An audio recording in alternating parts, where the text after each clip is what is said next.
तो इस फिल्म की शुरुआत एक छोटे और खूबसूरत से गांव से होती है, जहाँ के लोग आज बहुत ही ज्यादा खुश हैं क्योंकि उन्हें ये खुशखबरी मिली थी कि इस गांव की जादूगरनी मर गई है। इतनी ही देर में यहाँ पर एक परी कलिंदा आ जाती है, जिसने इस खबर को कंफर्म किया था कि सच में वो जादूगरनी मर गई। ये बात सुनते ही गांव वाले झूम उठे और गांव में लगे जादूगरनी के पोस्टर्स भी फाड़ने लगी।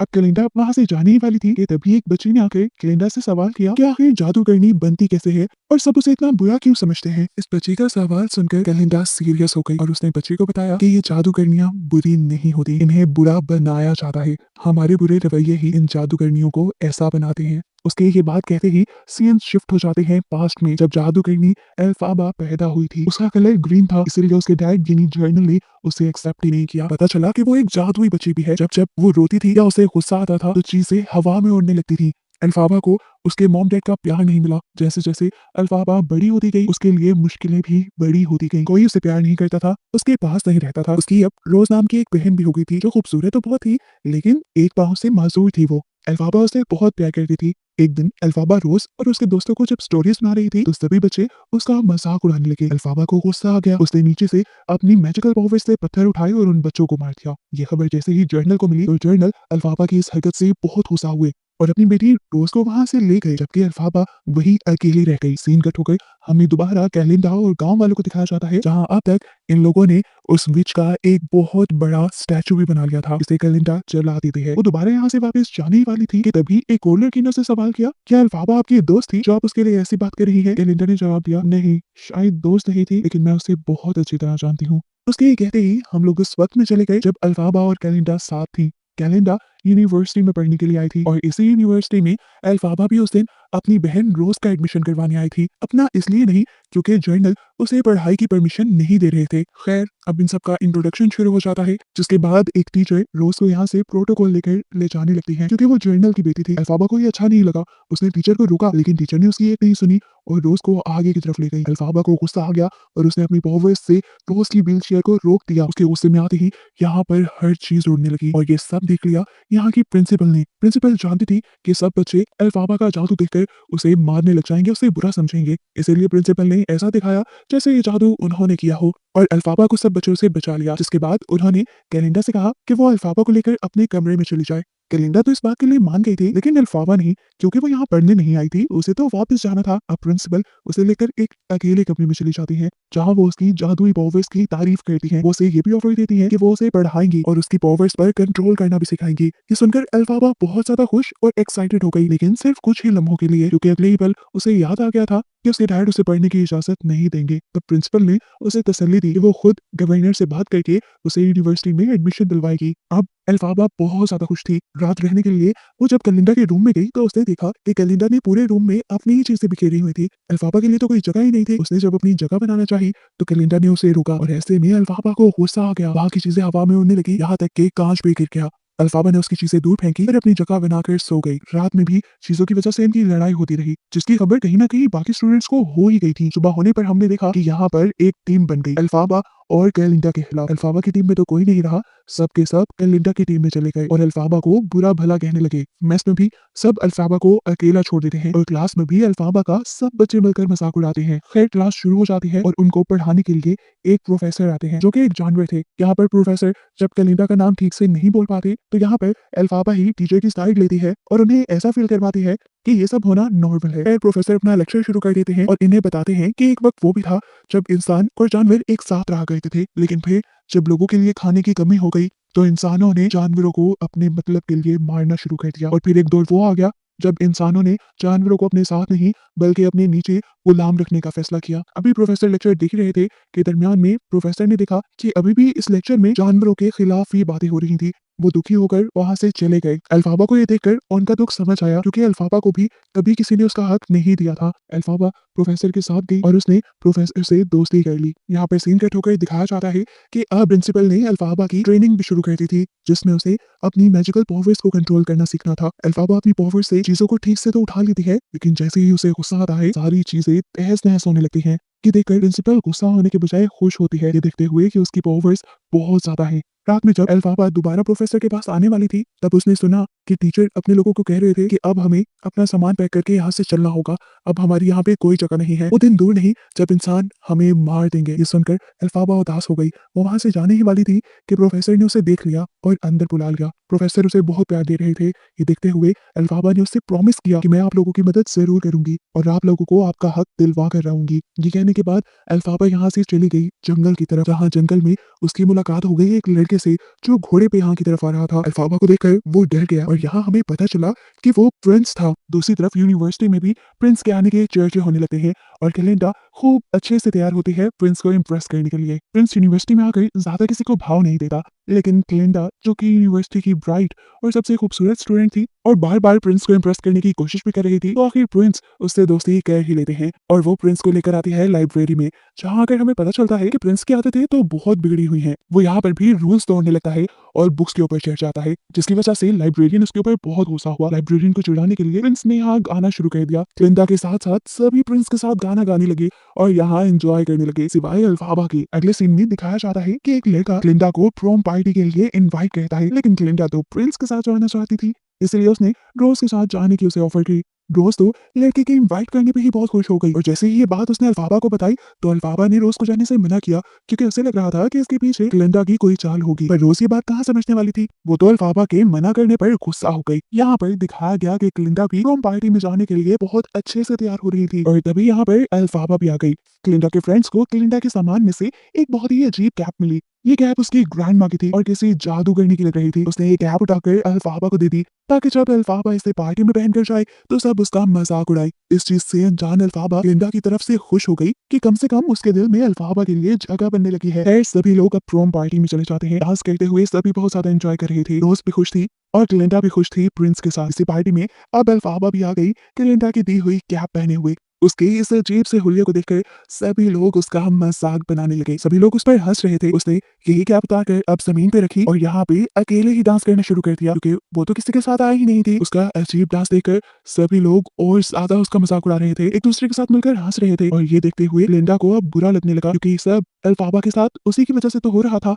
अपनी गिल्ट को कम करने के लिए क्लिंडा ने यहाँ आकर अल्फाबा का डांस में साथ दिया और अल्फाबा जैसा ही डांस किया, जिससे सभी लोगों को भी उनकी गलती का एहसास हो गया और वो भी अल्फाबा के साथ अल्फाबा जैसा ही डांस करने लगे, जिसका साफ मतलब था कि क्लिंडा के साथ साथ अल्फाबा को बाकी लोगों ने भी एक्सेप्ट कर लिया है। ये अल्फाबा के लिए एक बहुत बड़ा दिन था। अब उसके दिल में से क्लिंडा के लिए भी सारी बुराई खत्म हो गई थी। ये दोनों यहाँ अपनी नाराजगी खत्म करने के लिए एक दूसरे से गले मिलते हैं। पार्टी से जाने के बाद अपने रूम में आज ये दोनों पहली मर्तबा दोस्तों की तरह बातें कर रही थी। क्लिंडा ने अल्फाबा को बताया कि मैं और प्रिंस जल्द शादी करने वाले हैं। ये बात सीक्रेट है, सिर्फ तुम्हें ही पता है। अपना सीक्रेट बताने के बाद क्लिंडा ने अल्फाबा से उसका सीक्रेट पूछा। उसे लगा था कि अल्फाबा का सीक्रेट उसकी ग्रीन बॉटल है जो वो हमेशा अपने तकिए के नीचे रखती है, जो जल्दी से क्लिंडा ने उठा ली ताकि अल्फाबा उसे उसका सीक्रेट बता दे। लेकिन ये अल्फाबा का सीक्रेट नहीं था। उसने जल्दी से ये बोतल लेकर अपने तकिए के नीचे रख ली, क्योंकि ये बोतल उसकी मॉम की थी। उसकी ये हरकत से क्लिंडा निराश होकर अपने बेड पे चली जाती है। तब उसे मनाने के लिए अल्फाबा उसके पास आती है और उसे बताती है, असल में मेरे डैड यानी गवर्नर मुझे बिल्कुल पसंद नहीं करते, क्योंकि मैं ग्रीन बेबी पैदा हुई थी। अब उनका दूसरा बच्चा भी मेरे जैसा ना हो जाता, इसीलिए गवर्नर यानी मेरे डैड ने मेरी मॉम को बहुत ज्यादा रोज मिल्क पिलाया, जिससे रोज एक ग्रीन बच्ची तो पैदा नहीं हुई, लेकिन वक्त से पहले पैदा हो गई। इसी वजह से वो पाँव से माजूर है और रोज के जल्दी पैदा होने की वजह से अल्फाबा की मॉम भी मर गई थी। अल्फाबा को लगता था कि इन सारी चीजों की जिम्मेदार वो है। अगर वो इस तरह पैदा ना होती तो ना ही उसके डैड उसकी मॉम को वो मिल्क पिलाते, ना ही रोज जल्दी पैदा होती, ना ही वो माजूर होती और आज शायद उसकी मॉम भी जिंदा होती। ये बताते हुए वो बहुत ज्यादा इमोशनल हो गई। ये देखकर कलिंडा ने उसे समझाया कि इसमें उसका तो कोई कसूर नहीं। अल्फाबा का मूड चेंज करने के लिए अब वो अल्फाबा को ग्रूम करती है, उसका थोड़ा मेकअप करती है और स्टाइल चेंज करती है, जिसकी वजह से अगले दिन यूनिवर्सिटी जाने पर सब उसे पसंद कर रहे थे। आज तो प्रिंस भी रुककर उससे बातें करने लगा था। अल्फाबा इस टाइम जा रही थी अपने प्रोफेसर से मिलने, जो कि एक जानवर था। अब जानवर क्योंकि इस दुनिया में सेफ नहीं रहे थे, इसीलिए ये सारे जानवर कॉलेज छोड़कर जा रहे थे। आज उनकी आखिरी क्लास थी, लेकिन इससे पहले कि वो यहाँ से चले जाते, एक टीचर यहाँ सिक्योरिटी गार्ड्स के साथ आती है और उन्हें जबरदस्ती उठवा लेती है। अल्फाबा को ये देखकर बहुत बुरा लगता है। वो उनकी मदद करना चाहती थी, लेकिन कुछ नहीं कर पाई। अब उन प्रोफेसर की जगह एक नए प्रोफेसर आ गए थे, जिन्होंने अपनी कैद में एक छोटा सा शेर का बच्चा रखा हुआ था। उसे पिंजरे में रखकर प्रोफेसर बच्चों को ये बताना चाह रहे थे कि अब जानवर हमारे साथ नहीं बल्कि हमारी कैद में रहा करेंगे। ये सारी चीजें देखते हुए अल्फाबा को बहुत ज्यादा गुस्सा आ चुका था। उसे जानवरों को कैद करने वाली बात बिल्कुल पसंद नहीं आई थी। उसके गुस्से में यहाँ पे मौजूद सारे फ्लावर्स, सारी चीजें उड़ने लगी और उसके गुस्से के असर से यहाँ सब लोग बेहोश हो गए, सिवाय प्रिंस के। बच्चों के बेहोश होते ही यहाँ पर अल्फाबा उठी उस शेर के बच्चे को जंगल में छोड़ के आने के लिए। प्रिंस भी उसकी मदद करता है और ये लोग शेर के बच्चे को लिए एक साइकिल पे जंगल की तरफ निकल जाते हैं। पीछे से प्रिंसिपल जब उनकी क्लास में आते हैं तो सारे बच्चों को और टीचर को बेहोश पाती हैं। ये देखकर वो समझ गई कि जरूर अल्फाबा ने ही ये सारा जादू चलाया होगा। उसकी जादुई पावर बहुत ज्यादा बढ़ चुकी थी। ये देखकर वो बहुत खुश हुई और उन्होंने जाकर एक बड़े जादूगर को खत लिखा। यहाँ जंगल में अब प्रिंस और अल्फाबा की किसी बात पे बहस हो जाती है। प्रिंस निराश होकर यहाँ से जाने ही वाले थे कि अल्फाबा ने प्रिंस का हाथ पकड़ लिया। वो भी अब प्रिंस को पसंद करने लगी थी, लेकिन वो जानती थी कि प्रिंस कभी भी उससे शादी नहीं करेंगे, इसलिए उसने खुद ही ज्यादा बात आगे बढ़ा ही नहीं और ये लोग वापस आ गए। अगले दिन पता चला कि यूनिवर्सिटी में अल्फाबा के लिए एक बहुत बड़ा सरप्राइज था। एक बहुत बड़े जादूगर ने अल्फाबा को मिलने के लिए बुलाया था, क्योंकि प्रिंसिपल ने अल्फाबा की जादुई पावर्स के बारे में जो उसे बताया था। अल्फाबा को अपने लिए ये बहुत अच्छा मौका लगा और उसने जादूगर से मिलने का फैसला कर लिया। उसे लेने के लिए एक ग्रीन कलर की ट्रेन भी आई। जब वो जाने लगी थी तो सब यहाँ उससे मिलने के लिए आए। प्रिंस उसके लिए गुड लक फ्लावर भी लेकर आए थे और साथ ही साथ क्लिंटा भी उससे मिलने के लिए आई थी। यहाँ क्लिंटा ने उससे अपना एक और राज शेयर किया कि अब प्रिंस और उसकी दोस्ती पहले जैसे नहीं रही। प्रिंस अब उसे कुछ नाराज नाराज नजर आते हैं। ये बताने के बाद अल्फाबा को भी थोड़ा दुख हुआ, लेकिन खैर अब वो ट्रेन में चढ़ गई। जाते जाते क्लिंटा ने अल्फाबा को एक लेटर पकड़ा दिया जिसमें ये लिखा था कि क्लिंटा उसके साथ जाना चाहती है, लेकिन ये बात वो उसे कह नहीं पाई। अल्फाबा ने उसे देखा और हाथ पकड़कर उसे जल्दी से ट्रेन में खींच लिया। कुछ ही देर में फाइनली ये लोग एमरल्ड सिटी पहुंच भी चुके थे। ये वही शहर था जिसे हमने मूवी के स्टार्ट में भी देखा, यानी फ्यूचर में भी देखा है। यहाँ पर उन दोनों का बहुत अच्छे से वेलकम किया जाता है। सभी लोग उनके लिए डांस करते हैं और फाइनली अब उन्हें अंदर लेकर आया जाता है। इन्हें पता चलता है कि ये जादुई शहर था जहाँ पर इन्हें एक मैजिक शो देखने को भी मिला और इस शो के बाद फाइनली जादूगर यानी विज़र्ड उनके सामने आ गया। ये विज़र्ड यानी ये जादूगर अल्फाबा को अपने साथ ले जाता है और इस शहर का फ्यूचर दिखाता है जो उसने डिजाइन किया था। वो शहर काफी खूबसूरत लग रहा था। अल्फाबा जादूगर को सजेस्ट करती है कि आप इनकी गलियों को येलो कलर का कर दें, यानी रोशनियों से भर दें। जादूगर ये भी कर देता है। अब यहाँ जादूगर